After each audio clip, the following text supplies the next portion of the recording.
Hezbollah के एक chief थे नसरुल्लाह, जिसे मारा नेतन्याहू ने। हिजबुल्लाह के दूसरे चीफ बने, उन्हें भी टारगेट किया। सीजफायर के बाद नेतन्याहू रुकने का नाम नहीं ले रहे। लेबनान के बेरूत से टायरे तक इजराइल भारी कोहराम मचाने में लगा है। इजरायली सेना ने 10 मिनट में 100 से ज्यादा हवाई हमले किए। 50 फाइटर जेट से लेबनान के 10 शहरों में एयर स्ट्राइक किए। हमले से एक दिन में 250 लोग मारे गए। लेबनान में करीब 1500 लगभग 1500 लोग घायल हो गए। लेबनान इसे नरसंहार और नेतन्याहू को किलर मशीन कह रहा है, जबकि इजरायली सेना कह रही है कि हिजबुल्लाह के खिलाफ ये उनका ऑपरेशन है। हमने हिजबुल्लाह के 100 से ज्यादा कमांड सेंटर को निशाना बनाया है, उसके 10 मिसाइल, रॉकेट और बारूद भंडार को तबाह कर दिया है। पुल के बाद उन 2 रास्तों को भी उड़ा दिया है जहां से हथियार ले जाते थे। इस बीच हिजबुल्लाह चीफ नईम कासमी के मारे जाने की खबर आई पहले, बाद में आईडीएफ ने कहा कि हिजबुल्लाह चीफ के भतीजे को हमने ढेर कर दिया। नईम कासमी का सचिव और भतीजा अली यूसुफ हर्शी बेरूत में उस वक्त मौजूद था। हर्शी हिजबुल्लाह चीफ के दफ्तर और उनकी पूरी सुरक्षा को देखता है। वो हिजबुल्लाह लड़ाकों तक हथियार पहुंचाने की अहम कड़ी थे। मुश्तबा के बगल में जो खड़े हैं ये हिजबुल्लाह चीफ है, लेकिन एयर स्ट्राइक कर इस कड़ी को खत्म कर दिया है नेतन्याहू ने। जब तक हिजबुल्लाह के आतंकियों का पूरा सफाया नहीं हो जाता, इजराइल रुकेगा नहीं। वो इसी तरह लेबनान पर हमला करता रहेगा। सुनिए जरा नेतन्याहू क्या कह रहे हैं। ईरान पहले से ही कहीं ज्यादा कमजोर है और इजराइल पहले से ज्यादा मजबूत। अभी भी कुछ लक्ष्य बाकी हैं और हम उन्हें जरूर हासिल करेंगे। हम किसी भी समय लड़ाई फिर से शुरू करने के लिए तैयार हैं। हमारी उंगली ट्रिगर पर है। लेबनान के अंदर सिविलियन वॉर क्राइम्स करना शुरू किया है। पिछले 70-80 साल का इनका इतिहास है वॉर क्राइम करने का। गाजा में इन्होंने वॉर क्राइम किया। हिंद रजब नाम की बच्ची को जिस तरह से इन्होंने मारा, और पूरे बहुत सारे इतिहास हैं। इजराइल का इतिहास है वॉर क्राइम करने का, उनका शौक है इंसानी खून बहाने का। तो आपको सवाल ये पूछना चाहिए कि ये जो कत्ले आम हुआ है, इजराइल ने ऐसा क्यों किया? क्योंकि इजराइल की प्रवृत्ति है, क्रूर है, खूंखार है, खून बहाता है, इंसानों का, बच्चों का, औरतों का खून बहाता है। अब इसका नतीजा क्या होगा? इसका नतीजा क्या होगा? वो ये होगा कि दोबारा ये सीजफायर की बात खत्म हो जाएगी। अगर ईरान ने डिसीजन लिया, दोबारा जंग होगी तो स्ट्रेट ऑफ हॉर्मुज बंद होगा, बाबल मंदब बंद होगा, पूरी दुनिया में आर्थिक संकट आएगा। इजराइल ने लेबनान पर 100 से ज्यादा हमले किए और इन हमलों में 250 से ज्यादा लोगों की मौत हुई है। लेबनान में हमारे सहयोगी नजीर मसूद मौजूद हैं, जरा उनकी रिपोर्ट देखिए। इजराइल की बेइंतहा बमबारी से बड़ी तादाद में लोग मारे गए हैं, कई लोग गायब हैं। 1100 से ज्यादा लोग कल जख्मी हुए और जख्मियों में से कई एक की हालत गंभीर है। और ये है यहाँ रेस्क्यूअर्स यहाँ कोशिश कर रहे हैं। यहाँ जो कुछ भी निकले, कहा जाता है कई लोग अभी ट्रैप हैं। ये देख लीजिए, अभी ये आग भी झुलस रही, ये देख लीजिए आग अभी है। ये बेसमेंट है, ये है यहाँ की हालत। और ये बिल्डिंग बहुत बड़ी थी, ये देख, अपार्टमेंट्स इतनी कई मंजिलों वाली रिहायशी बिल्डिंग्स, उनको तबाह कर दिया गया है। हर तरफ तबाही के मंजर हैं और अंदाजा यह है कि शायद किसी के बचने की यहाँ कोई उम्मीद नहीं है। ये पूरी तरह तबाही का मंजर है। हर तरफ से तबाही और बर्बादी का मंजर है। जितने भी लोग यहाँ थे, किसी को मालूम नहीं था कि बमबारी हो रही है, और उसमें आप अंदाजा कीजिए कि नुकसान कितना हुआ होगा। तो ये है यहाँ इस जगह पे तबाही और बर्बादी की कहानी। रेस्क्यूअर्स कोशिश कर रहे हैं कि किसी को बचाया, लेकिन अगर जो फंसे, अंदाजा नहीं है कि कोई इतनी बमबारी में बच गया होगा। ये सच है कि लेबनान में भारी तबाही मचाई है। लेबनान में सिर्फ आज के हमले में और कल रात के हमले में जान माल का बड़ा नुकसान हुआ है। ये लेबनान की तस्वीरें देखिए जरा। जगह जगह इमारतें तबाह हो गई हैं।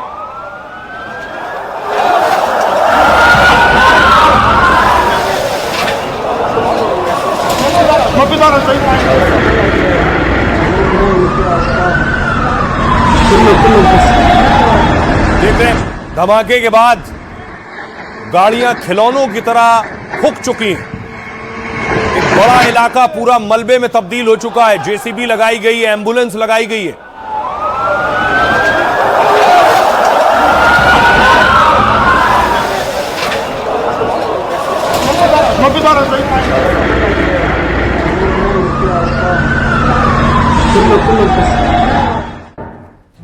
लेकिन बेशक ईरान और इजराइल का वॉर रुका है, लेकिन लेबनान में जो इजराइल अटैक कर रहा है इस पर दुनिया के नेता नाराज हैं। क्या कुछ कह रहा है इटली?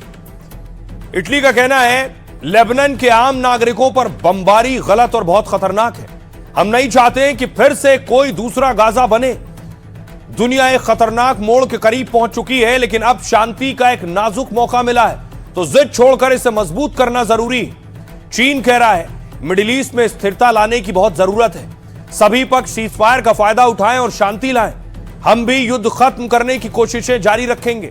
फ्रांस का कहना है लेबनान पर हमले किसी कीमत पर मंजूर नहीं है। सैन्य कार्रवाई इस समझौते को कमजोर कर सकती है, इसलिए इजराइल से तुरंत हमला रोकने की अपील करते हैं। यूरोपीय संघ का कहना है ईरान का सीजफायर लेबनान तक बढ़ाया जाना चाहिए। इजराइल के हमले से युद्ध विराम कमजोर पड़ रहा है, वो हमले रोके और हिजबुल्लाह भी हथियार छोड़े। ब्रिटेन का कहना है लेबनान में जारी हिंसा से पूरे इलाके में टेंशन बढ़ गई। मौजूदा हालात में लेबनान को सीजफायर से बाहर रखना है, मिडिल ईस्ट की शांति के लिए सही नहीं होगा। ऑस्ट्रेलिया का कहना है अमेरिका ईरान सीजफायर लेबनान पर भी लागू होना चाहिए। 14 दिन का सीजफायर समझौता एक सकारात्मक कदम है, लेकिन स्थायी समाधान में बदलना बेहद जरूरी है। सुनिए जरा क्या कुछ कह रहे हैं ऑस्ट्रेलिया के प्रधानमंत्री और अमेरिका के उपराष्ट्रपति। ऑस्ट्रेलिया का मानना है कि सीजफायर लेबनान में भी होना चाहिए था। हम इस पूरे इलाके में शांति देखना चाहते हैं। ईरानियों को लगा कि युद्ध विराम में लेबनान भी शामिल है, जबकि ऐसा बिल्कुल नहीं था। हमने कभी ऐसा वादा नहीं किया था। हमने कभी ऐसा संकेत भी नहीं दिया था कि ऐसा होने वाला है। अब देखिए इजराइल अगर अटैक कर रहा है लेबनान पर, हिजबुल्लाह पर, तो हिजबुल्लाह भी हमले कर रहा है। ये है हिजबुल्लाह की क्रूज मिसाइल। ये क्रूज मिसाइल इजराइल पर दागी है हिजबुल्लाह ने।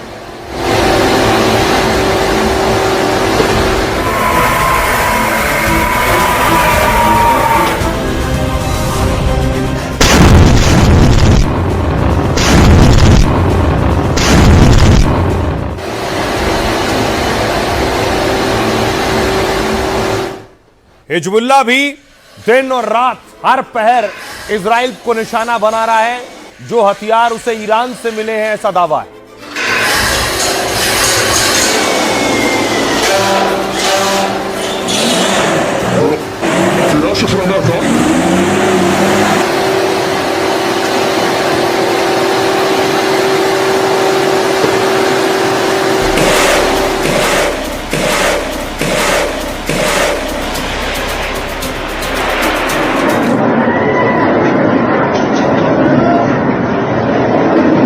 हिजबुल्लाह के इजराइल पर अटैक है।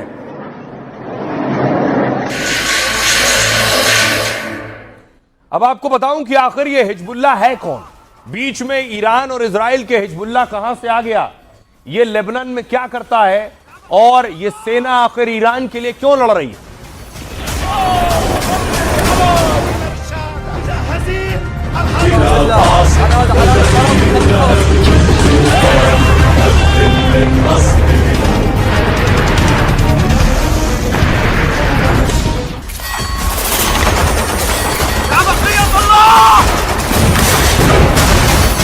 रही अब आपको बताऊं कि आखिर हिजबुल्लाह का मकसद क्या है। हिजबुल्लाह लेबनान का खूंखार हथियार बंद संगठन है। इस संगठन को वहां सबसे शक्तिशाली माना जाता है। हिजबुल्लाह शब्द का मतलब होता है अल्लाह की पार्टी, लेकिन कई देशों ने इसे आतंकी संगठन घोषित कर रखा है। इजराइल, अमेरिका समेत कई देश इसे आतंकी गुट मानते हैं। दावा है हिजबुल्लाह के पास करीब 1 लाख लड़ाके हैं। हिजबुल्लाह के पास करीब 2 लाख मिसाइल और रॉकेट का भंडार है। हालांकि इजराइल ने उसके 80% हथियार तबाह कर दिए, क्योंकि हिजबुल्लाह को बनाने का मकसद ही इजराइल से लड़ना है। शिया मुसलमानों ने जब 1982 में यह उग्रवादी गुट बनाया, तब लेबनान पर इजरायली हमले का विरोध ही इनका मकसद था। लेकिन बाद में ईरान की मदद से हिजबुल्लाह और ताकतवर होता चला गया, क्योंकि हिजबुल्लाह बना ही ईरान की IRGC की मदद से था। दावा है कि हिजबुल्लाह का सालाना बजट करीब 9,000 करोड़ रुपए का है। अमेरिकी रिपोर्ट यह कहती है कि इसमें 70% पैसा ईरान से आता है। 2016 में खुद हिजबुल्लाह के पूर्व चीफ नसरल्लाह ने कहा था, हमारा बजट, वेतन, खर्चा, खाना, पानी, हथियार ईरान से आते हैं। ईरान ने ही इस गुट को इजराइल के खिलाफ खड़ा किया क्योंकि ईरान इजराइल से 2000 किलोमीटर है और लेबनान सटा हुआ है। हिजबुल्लाह को मिसाइल रॉकेट ट्रेनिंग भी ईरान की IRGC देती है। शिया मुस्लिमों का यह गुट लेबनान की सियासत में भी है, क्योंकि इसका लेबनान में एक प्रभावशाली राजनीतिक दल है जिसकी लेबनानी संसद और सरकार दोनों में अहम मौजूदगी है। यह गुट वहां कई संस्थाएं, अस्पताल, स्कूल चलाने का दावा करता है और कई मायनों में तो लेबनान में सरकार से ज्यादा हिजबुल्लाह हावी है, लेकिन इजराइल इसे अपने बॉर्डर पर दुश्मन मानकर खत्म कर रहा है। सुनिए जरा डिफेंस एक्सपर्ट यूके देवनाथ क्या कह रहे हैं। लेबनान के ऊपर इजराइल इसलिए लगातार हमले कर रहा है क्योंकि लेबनान में 40,000 से ज्यादा हिजबुल्लाह के लड़ाके हैं। इनके पास 20,000 से ज्यादा जमीन पर फायर करने वाली मिसाइलें हैं। इजराइल ने तय कर लिया है कि वंस फॉर ऑल लेबनान में हमला करके दक्षिण लेबनान में लिटारी नदी तक जितने भी हिजबुल्लाह के कमांड एंड कंट्रोल सेंटर हैं, स्टोरेज भंडारण साइट हैं, उन सबको नेस्तनाबूद कर लेगा। अब देखिए ये हिजबुल्लाह की कहानी है। अब आपको लिए चलता हूं ईरान में जंग रुकने के बाद ईरानी राष्ट्रपति आज सड़कों पर थे और लोगों के बीच थे।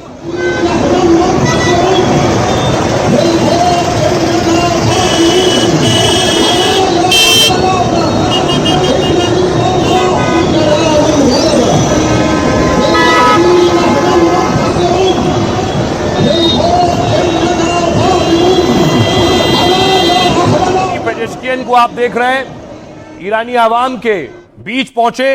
दूसरी तरफ ईरान ने एक AI वीडियो जारी किया है कि कैसे अमेरिकी सेना को उन्होंने खदेड़ा था। जब वो पायलट को लेने आए थे तब ये हुआ था।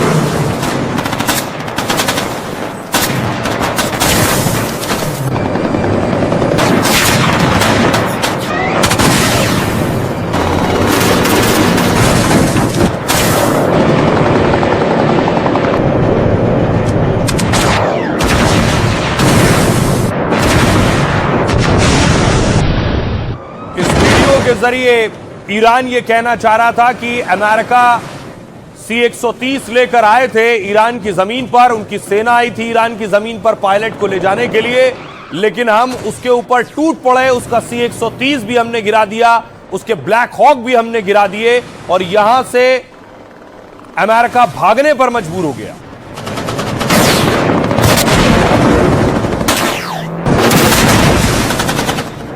और इसी तरह ईरान गुस्से में है कि इजराइल हिजबुल्लाह पर अटैक कर रहा है और अगर नहीं रुका तो फिर हम भी नहीं रुकेंगे। कि क्या कह रहा है ईरान? शुरुआती संघर्ष विराम का उल्लंघन हुआ है, ईरान का कहना है। ऐसे हमले धोखेबाजी का संकेत देते हैं। इस्लामाबाद वार्ता की जिम्मेदारी ट्रंप की है।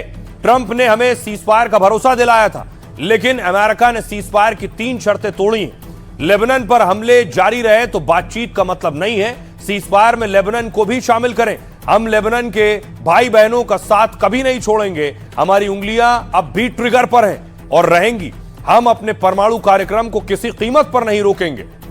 जवाब में इजराइल ने कहा, जरूरत पड़ी तो हम फिर से युद्ध करेंगे। हमारा अभियान अभी खत्म नहीं हुआ है। इजराइल ने कहा, हम सीजफायर पर अमेरिका के साथ हैं, लेकिन अपनी सुरक्षा के लिए हिजबुल्लाह पर हमले करते रहेंगे। हॉर्मुज को खुला रखना इजराइल के लिए सबसे बड़ी शर्त है। ईरान ने इसमें कोई रुकावट डाली तो नतीजे खतरनाक होंगे। अगर तय किए गए सीजफायर प्लान का पालन नहीं हुआ तो यह शांति ज्यादा दिन नहीं टिकेगी, फिर से जंग हो सकती है। अमेरिका का कहना है, अगर समझौता नहीं हुआ तो फिर गोलीबारी होगी, जो पहले से ज्यादा खतरनाक और विनाशकारी होगी। वैसे इसकी संभावना बेहद कम है, लेकिन अमेरिका पूरी तरह तैयार है। लेबनान इस समझौते से अलग है, इसका हिस्सा नहीं है। जब हमें जरूरत थी तो नेटो हमारे साथ नहीं था। उनको भी ग्रीनलैंड को याद रखना चाहिए। सुनिए जरा क्या कुछ कह रहे हैं अमेरिकी राष्ट्रपति डोनाल्ड ट्रंप और ईरानी सेना के प्रवक्ता। तय वक्त के अनुसार और पहले दिन से बनाई गई योजना के मुताबिक हर एक लक्ष्य हासिल किया गया। ईरान की नौसेना नष्ट कर दी गई। रक्षा औद्योगिक आधार पूरी तरह तबाह कर दिया गया है। परमाणु हथियार बनाने की महत्वाकांक्षा खत्म कर दी गई है। क्षेत्र को खतरा पैदा करने की ईरान की क्षमता को व्यवस्थित रूप से ध्वस्त कर दिया गया है। खासकर ट्रंप ने साबित कर दिया है कि वे बिल्कुल भी भरोसेमंद नहीं है। हमारा हाथ ट्रिगर पर है और हमारे कान सर्वोच्च कमांडर के आदेश पर हैं। दुश्मन ने 2 दौर की बातचीत में दिखा दिया कि वो भरोसे के लायक नहीं है, लेकिन उसे जो झटके लगे उन्हें देखते हुए हमें उम्मीद है कि वह समझदारी से काम लेगा। अब देखिए जरा, सवाल यह है कि ईरान कह रहा है कि हम फिर से हमला कर सकते हैं अगर लेबनान के खिलाफ जंग नहीं रुकी। ईरान में अमेरिकी और इजरायली जो एजेंट हैं उनके हथियार पकड़े गए। दावा किया गया है ये अमेरिका और इजरायली एजेंट थे जिनके पास ये असलहा और गोला बारूद था।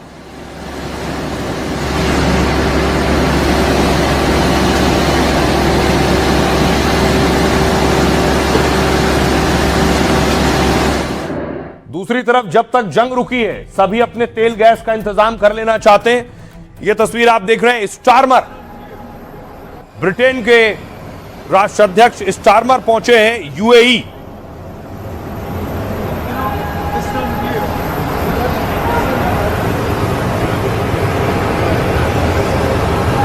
यूएई पहुंचे हैं स्ट्रेट ऑफ हॉर्मूज पर बात करने के लिए, क्योंकि उसी रास्ते से तेल और गैस जाता है।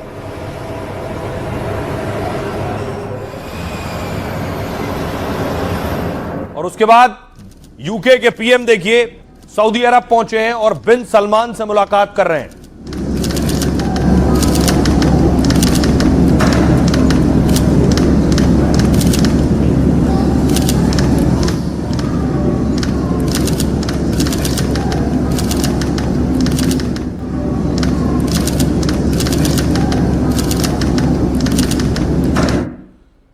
ईरान ये धमकी दे रहा है कि वो हॉर्मूज बंद कर देगा, जहाज गुजरने नहीं देगा अगर जंग नहीं रुकी। कल मध्य पूर्व में सीजफायर का ऐलान किया गया था, लेकिन इसके कुछ घंटों बाद ही ईरान ने हॉर्मूज बंद कर दिया। ईरान ने दोबारा हॉर्मूज तो खोला, लेकिन ऐसी शर्त पर कि दुनिया टेंशन में। ईरान ने कहा वो हॉर्मूज से रोज सिर्फ 15 जहाज गुजरने देगा और दावा है कि अरोरा नाम का ऑयल टैंकर जैसे ही हॉर्मूज पहुंचा, अचानक 180 डिग्री घूमकर वापस फारस की खाड़ी में लौट गया है। ईरान ने यह भी कहा है कि उसने समुद्र में बारूदी सुरंगें बिछाई हुई हैं, इसलिए जहाजों टैंकरों को बहुत संभल कर चलना है। शुरुआत में कुछ जहाजों ने रास्ता पार करने की कोशिश की, लेकिन इजराइल के लेबनान पर हमलों के बाद स्थिति बदल गई है। बुधवार को ग्रीस के स्वामित्व वाला बल्क कैरियर एनजे अर्थ और लाइबेरिया का डेटोना बीच जहाज यहां से गुजरे हैं। इससे उम्मीद जगी थी कि हालात जल्द सामान्य हो सकते हैं। रिपोर्ट के मुताबिक इस क्षेत्र में करीब 1000 से ज्यादा जहाज फंसे हैं, जिन्हें निकलने में 2 हफ्ते से ज्यादा का वक्त लगेगा। इससे पहले यह खबर भी आई थी कि ईरान टोल वसूल रहा है। ईरान ने तेल टैंकरों पर $1 प्रति बैरल टोल लगाया है। दरअसल ईरान हॉर्मूज में हर जहाज पर कड़ी नजर रख रहा है। सुनिए जरा व्हाइट हाउस की प्रवक्ता क्या कुछ कह रही है इस पर। Well, with respect to the Hormuz को तुरंत खोला जाना चाहिए। राष्ट्रपति ट्रंप की ये मांग है। ये सार्वजनिक रिपोर्टें झूठी हैं। हमें निजी तौर पर बताया गया है कि ऐसा हो रहा है, नहीं तो ट्रंप सीज फायर तोड़ सकते हैं। different privately, we have seen an uptick. अब देखिए सब अपने अपने तेल गैस का इंतजाम कर रहे हैं, तो भारत की भी जिम्मेदारी है अपना इंतजाम करने की। ये आप देख रहे हैं भारत के भी तेल और गैस के जहाज पहुंच रहे हैं।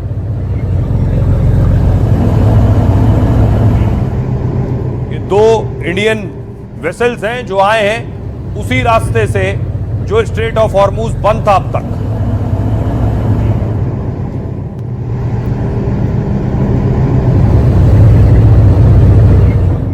और भारत ने देखिए क्या किया है। पेट्रोलियम मंत्री हरदीप पुरी कतर पहुंच गए। भारत का गैस कतर से आता है। विदेश मंत्री एस जयशंकर भी विदेश दौरे पर जाने वाले हैं और इसका मकसद है कि आगे आने वाले वक्त में भारत किसी परेशानी में ना आए अगर ऐसा संकट फिर खड़ा होता है। भारत में जंग से पैदा हुआ तेल गैस का संकट खत्म होने वाला है, क्योंकि हिंदुस्तानी सरकार सप्लाई तेज करने में जुट गई। एक तरफ तो ताबड़तोड़ जहाज भारत आने में लगे हैं, दूसरी ओर पीएम मोदी ने अपने मंत्रियों को मैदान में उतार दिया है। दो मंत्री, मोदी सरकार ने 2 बड़े मंत्री अब विदेश दौरे पर जा रहे हैं। पेट्रोलियम मंत्री हरदीप पुरी कतर पहुंच चुके हैं, जहां वो आज और कल कई दिग्गजों से मुलाकात करेंगे। वहीं विदेश मंत्री एस जयशंकर जल्द ही यूएई जाने वाले हैं। 11-12 अप्रैल को जयशंकर यूएई में कई बैठक करेंगे। दोनों मंत्रियों का मकसद है कि तेल गैस की सप्लाई बढ़ाई जाए, क्योंकि मिडिल ईस्ट में जंग के चलते सप्लाई कम हो गई थी, लेकिन अब हॉर्मुज स्ट्रेट से भारतीय जहाज तेजी से आएंगे। दरअसल भारत तेल गैस का बड़ा आयात मिडिल ईस्ट से करता है। भारत अपनी कुल एलपीजी का करीब 30% कतर से मंगवाता है। यूएई भारत का चौथा सबसे बड़ा यानी 10% तेल सप्लायर है। युद्ध की वजह से हॉर्मुज के आसपास हमारे 28 जहाज फंसे हुए थे। इनमें से तेल गैस के 10 जहाज अब तक भारत आ चुके हैं। एलपीजी टैंकर ग्रीन आशा 15,400 टन गैस लेकर भारत पहुंचा है। यह जहाज आज नवी मुंबई के जवाहरलाल नेहरू पोर्ट पर आया है। सुनिए जरा क्या कुछ कह रहे हैं विदेश मंत्रालय के प्रवक्ता रणधीर जायसवाल और joint secretary Sujata. We are closely following middle east के हालात पर भारत नजर रखे हुए है। हम वहाँ के देशों के लगातार संपर्क में हैं। विदेश मंत्री 11 और 12 अप्रैल को यूएई की दौरे पर रहेंगे। साथ ही पेट्रोलियम मंत्री भी 9 और 10 अप्रैल को कतर के दौरे पर हैं। an official visit. घरेलू यूज के लिए एलपीजी की सप्लाई 100% इंश्योर की गई है। हमारे किसी भी एलपीजी डिस्ट्रीब्यूटर पर कोई ड्राई आउट रिपोर्टेड नहीं है। कल एक दिन में 51 लाख से ज्यादा घरों को एलपीजी सिलेंडर की सेल हुई है। कमर्शियल एलपीजी पर अफेक्ट है, जैसा कि आप जानते हैं कि कमर्शियल एलपीजी भी 70% तक रेस्टोर की गई है। हमारी क्रूड इन्वेंट्रीज एडिक्वेट है। हमारी रिफाइनरीज ऑप्टिमम कैपेसिटी पर काम कर रही हैं। सप्लाई सफिशिएंट है, इसलिए अफवाहों पर विश्वास न करें और जरूरत के अनुसार पेट्रोल, डीजल और एलपीजी खरीदें। अब सवाल यह है, कल बड़ा दिन है, शांति वार्ता होने वाली है कल, और शांति वार्ता से पहले आपको तेहरान लिए चलता हूं। इंटेलिजेंस चीफ जो मारे गए थे, आज उनका अंतिम संस्कार हुआ। खुफिया विभाग के प्रमुख को मारा गया था।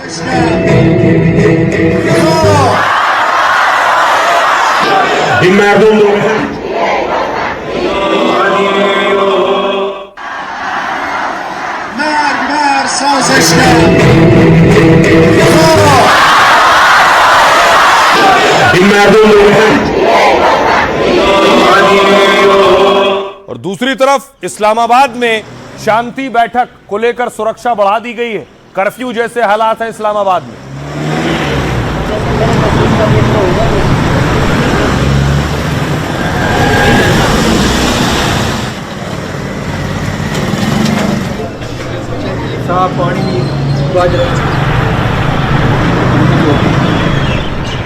यही वो जगह है जहां ये बैठक होने वाली है।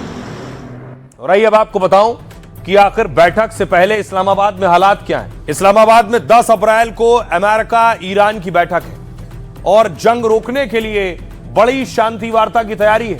लेकिन इस बीच इस्लामाबाद में 2 दिन की छुट्टी कर दी गई है। छुट्टी को इस्लामाबाद में सुरक्षा कारणों से जोड़ा जा रहा है। आम लोगों की आवाजाही पर भी बैन लगा दिया गया है।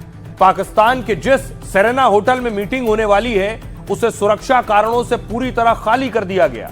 सेरेना पाकिस्तान का सबसे लग्जरी 5 स्टार होटल है। यहां प्रेसिडेंशियल स्वीट में एक रात का किराया 93,000 रुपए। यह पूरे पाकिस्तान में सबसे महंगा और सबसे भव्य होटल है। इस्लामाबाद तो तैयार है, लेकिन वार्ता पर सस्पेंस है। बैठक में अमेरिका के उपराष्ट्रपति जेडी वेंस को शामिल होना है, लेकिन वेंस आएंगे या सुरक्षा वजहों से वो नहीं आएंगे, साफ नहीं है। ईरान का एक प्रतिनिधिमंडल भी पाकिस्तान पहुंचने वाला है, लेकिन खबर यह है कि युद्ध समझौते से ईरान बहुत खुश नहीं है। दावा है कि लेबनान वाली शर्त पर पाकिस्तान ने भ्रम फैलाया। ईरानी राजदूत ने पहले ट्वीट किया कि पाकिस्तान में बात होगी, लेकिन जब लेबनान पर ईरान में तनाव बढ़ा तो ट्वीट डिलीट कर दिया उन्होंने।